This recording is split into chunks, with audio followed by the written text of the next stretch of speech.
Hello everyone. I'm doing this video because I wanted to say thank you to the many people in our life who are going well above and beyond to do the right thing for the people that we support during this crisis. I deeply appreciate what you're doing. I understand how much of yourself you have to give.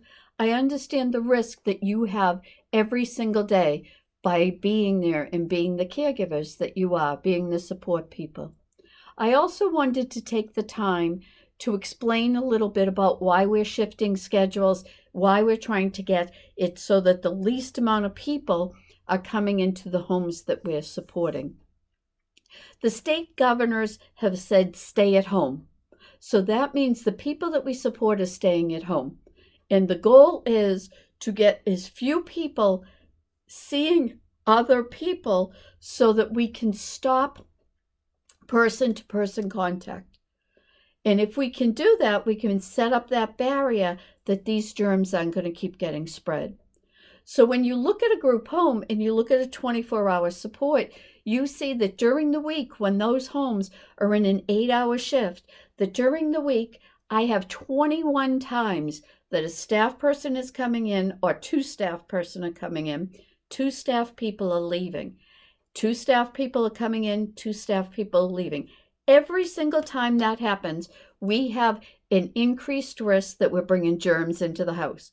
We have an increased risk that the people that we support are going to potentially, I'm going to lift myself up a little bit if I can, are potentially going to contract this virus, and an increased risk that the staff are going to get this virus.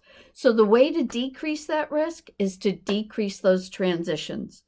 So if I have two staff who are willing to move into that home and live there for a couple of weeks, we will compensate them to do that.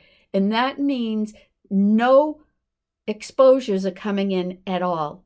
There is no change of shifts. There is no chance of where were those people, who were they exposed to? It's gone.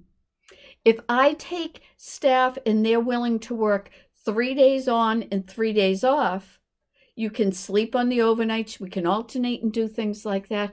I've now reduced that risk to 5 times that I have people coming and going. Every single time you can get rid of one of those transitions, you're getting rid of an increased risk. So we need to make sure that everyone understands that. We've offered some pretty good incentives for people to move in financially.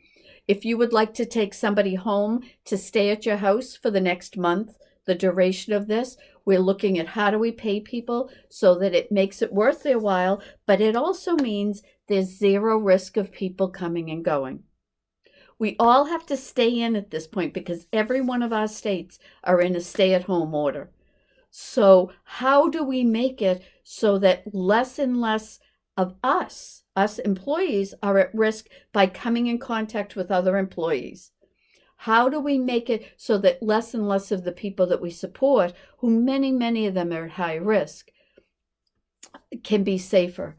So talk to your managers and look at that. It also means that if we have two people, say a manager and a direct support person, are willing to move into a group home, we will figure out how to compensate them, but we're also going to figure out when we displace 5 other staff, how they can either work somewhere else or they can stay home, and we're going to make you financially whole. We're going to make it so everyone comes out the other end of this in a good spot. So we have got to, for any of these spots where managers aren't understanding this, if we're not embracing that we have got to get these numbers down. Even if I am now doing a 12 hours on, 12 hours off, that means I still have 14 times in every week that we could be bringing that germ to all of those staff, as well as the people that we support. We have to figure out how to get that down as low as we can. We promise we will make it work for you. We promise that people aren't going to be sent home or have to use all their earned leave. We're going to figure out a way to make it through this. We don't have the answers from the federal government about some of the benefits they're talking about, but we do know in many spots where we have been able to get people coming in on 3 days on, 3 days off shifts, or just moving in, or somebody going home. Everybody in that situation has made out in a positive way.